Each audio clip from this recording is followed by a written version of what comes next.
merhaba, ben Zeynep. Hobi Sever YouTube kanalıma hoş geldiniz. Bugün sizlere yapımı oldukça kolay tığ işi atkı modeli anlatımı yapacağım. Fakat modelimiz arkadaşlar birçok örgü grubunda kullanılmaya çok müsait. Örneğin bebek battaniyesi, yelek, hırka, atkı yerine daha geniş başlayarak şal birçok alanda değerlendirilebilir. Ben sizlere tüm detaylarını anlattığımda rahatlıkla yapıyor olabileceksiniz umarım. Bugün atkı olarak nasıl bir yönde ilerledim hemen ondan bahsetmek istiyorum. Öncelikle kullanmış olduğum ipler batik bir ip tercih ettim. Kalın bir ip arkadaşlar ve örümü gerçekten çok kolay. Yeni başlayanlar için özellikle rahat bir örümü var. Tabii farklı birçok iple de rahatlıkla yapabilirsiniz. 100 gramda 210 metre. Belki aynı renkte yapmak isteyenler için şurada kodunu da göstermiş olayım. Ben bu yumaklardan 2 tane kullandım. Hemen şöyle göstermek istiyorum. 2 tane yumağın tamamını bitirdim arkadaşlar. Hemen şöyle bakalım örneğimize. Öncesinde tığ numaramı da göstereyim. 5 milimetre tığ kullandım. Yeni başlayan arkadaşlarımız, genç kızlarımız rahatlıkla yapabilirler. Gerçekten hem kolay hem de çok güzel bir model oldu. Ben de kızım için hazırladım.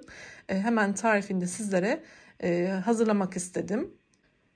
Batik bir ip olduğu için çok güzel durdu. Şöyle renklerini de göstereyim. Belki dediğim gibi aynı renkte kullanmak isteyenler olabilir. Şöyle renkleri de çok şık. Benim ölçülerim 180 çarpı 20 santimetre. Yani 180 santim olana kadar ördüm. 20 santimde eni var arkadaşlar. Bir askı için gayet ideal. Tabi dileyenler daha uzatabilirler ya da daha geniş başlayabilirler.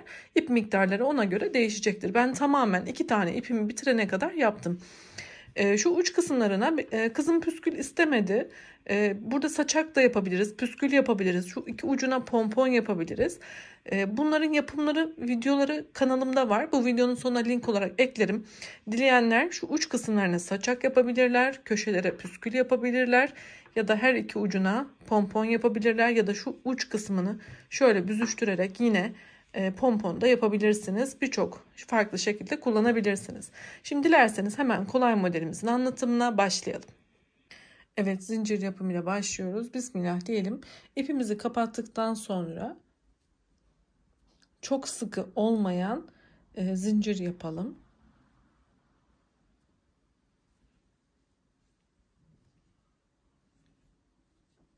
Ben 34 tane zincir hazırladım. Onun üzerinden anlatım yapacağım sizlere. Ama sizler dilerseniz bebek battaniyesi yapıyorsanız ya da daha geniş yapmak istiyorsanız zincirlerinizi fazla olarak çekin. Artan zincir geriye doğru makasla kesersiniz arkadaşlar. Buradaki zincir sayımız çok önemli değil. Sadece yeterli olsun. Çünkü modelde yaptıkça topluyor. Benim yaptığım ölçüde yani 20 santim olması için ben 34 tane zincir üzerinden başladım. Zincirlerimi tamamlayıp geliyorum. Evet, ben zincirimi yaptım arkadaşlar. Şöyle ölçtüğümde bakın 23 santim, şöyle hatta 24 santime yakın zincirimin uzunluğu. Bu ama ördükçe toplandığı için 20 santime düşeceğini biliyorum. O şekilde ayarlama yaptım. Sizler de bu mantık üzerinden zincirinizi daha uzun yaparak benim gibi başlayabilirsiniz. Şimdi 1, 2, 3, 4, 5, 6, 7. zinciri buluyoruz. Şöyle ön yüzden değil, bakın şöyle arkayı çeviriyorum. Çünkü bu şekilde yaptığımızda kıvrılma olmayacak şalımızın, atkımızın uç kısmında. Şuradan 7. zincirden ilmek çıkartıyorum. Şuradaki dişi alıyorum sadece. Bakın şuraya battım. Ve buraya bir tane ikili trabzan yapıyorum. Bir kere sardım, ikişer ikişer çıkarttım. Burada 2 tane zincir yapıyorum. Yine aynı yerden bir tane daha ikili trabzan yapıyorum. Bir tane V desen yaptım. Şimdi üzerine aldım. Arada yine zincir yok. 1, 2, 3 atlıyorum. 4. şuradaki dişten tekrar batarak 2 tane ikili trabzan yapıyorum.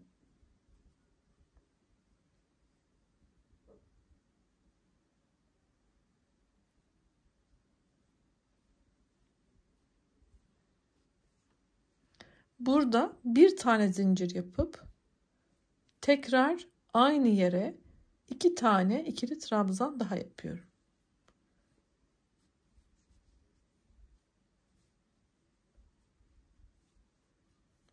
Şöyle bakalım. Devam ediyorum. Yine aynı şekilde 1, 2, 3 tane atlayarak dördüncüden ilmek çıkarttım. Buraya V desen yapıyorum şimdi tekrar. İkili trabzan, 2 zincir, ikili trabzan. Desenimiz V trabzan, sonra desen, tekrar V trabzan, şimdi tekrar desen, bu şekilde ilerleyecek. Bir önemli not, V desenle başladığım için sonuncu da V desenle bitmeli. İlk sıramızın kurulum mantığı tamamen bu şekilde.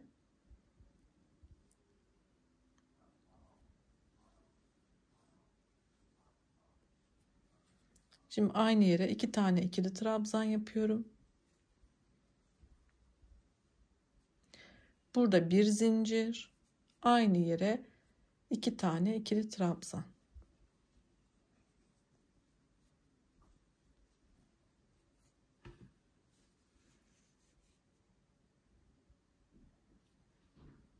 Şimdi tekrar V desen yapacağım. 3 tane atlıyorum.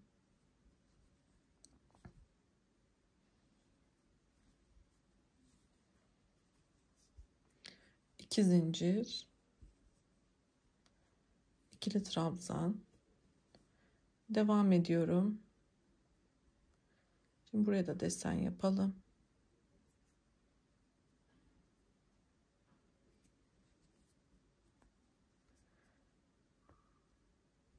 İlk sırayı birlikte kuralım arkadaşlar. Çünkü yeni başlayan, ilk defa örgü öğrenen arkadaşlarımız zorlanabilirler diye göstermek istiyorum. Desen yaparken arada bir zincir yapıyorum. V desen yaparken 2 zincir yapıyorum arada.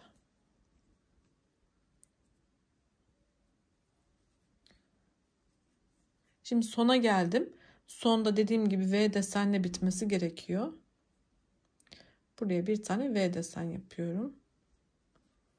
Eğer ipim de çok artsaydı makasla şöyle bir iki tane zincir bırakarak kesecektim. Oldukça pratik bir yöntem o da. Onu da birçok battaniye modelimde gösteriyorum aslında. Şurada bakın V desenle başladığım için burada da V desenle bitti. Peki sıramı bitirirken ne yapıyorum? Şurada yine ikili trabzan yaparak bir kenar trabzanı oluşturmalıyım. Burada da 2 tane zincirimi atlıyorum şuraya. Batıyorum. Bir tane ikili trabzan yaparak sıramı tamamladım. Bakın. Birinci sıramız bitti. Bu şekilde istediğiniz uzunlukta başlayabilirsiniz. Yani V desenle başlayıp V desenle bitirerek desen sayılarınız hiç önemli değil.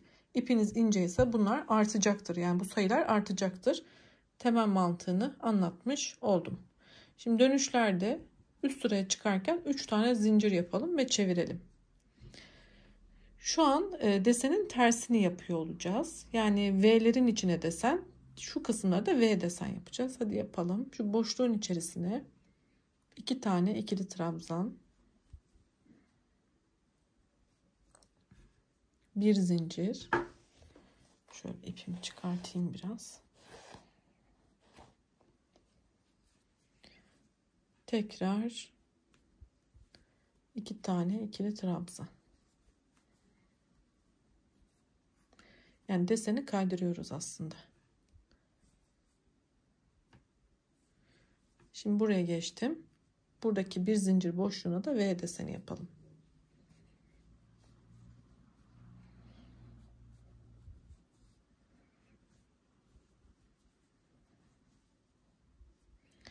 Devam ediyorum. Buraya desen.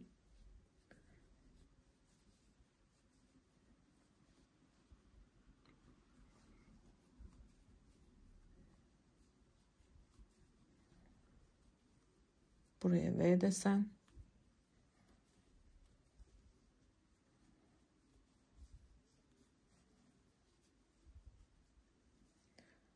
Buraya desen.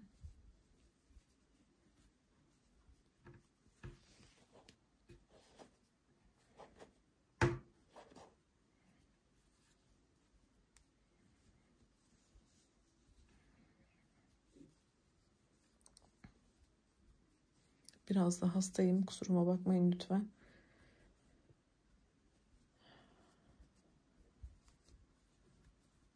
Sesim gelip gidiyor.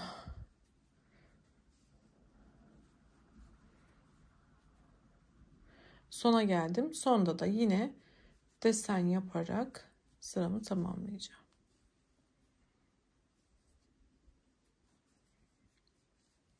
Alt sırada ne yaptıysak tam tersini yaptık. Şöyle tutup göstereceğim. Bakın. Desenle başladık, desenle bitirdik. Sonda yine zincir yapmadan şu zincire batıyorum. Burada da şöyle ikisini birden alalım ki daha muntazam dursun. İkili trabzan yapıyorum ve sıramı yine tekrar başlatıyorum. 3 zincir çevirdim. Burada da birinci sıranın tekrarını yapıyoruz. Desenimiz artık kendini tekrar ediyor. Yani 2 sırayı sürekli tekrar ediyor olacağız.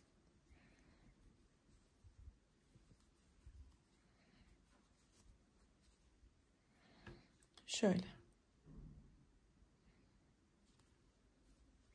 Oldukça kolay. Dediğim gibi çok güzel bebek battaniyesi olur.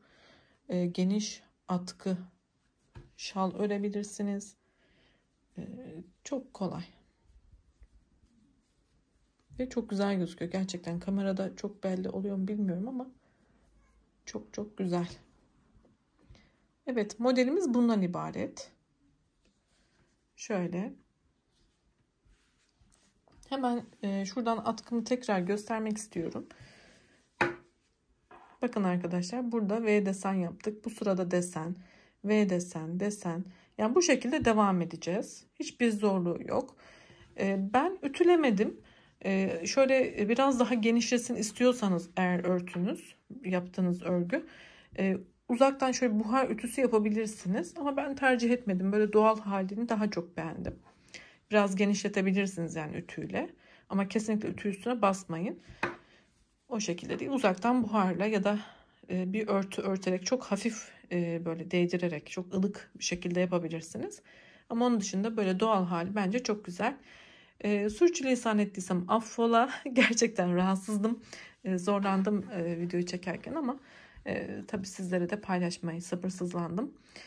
YouTube kanalıma abone olmak da ücretsiz. Abone olup bildirimleri açarsanız çok memnun olurum. Ücretsiz bir şekilde yapmış olduğum tüm paylaşımlardan haberdar olursunuz.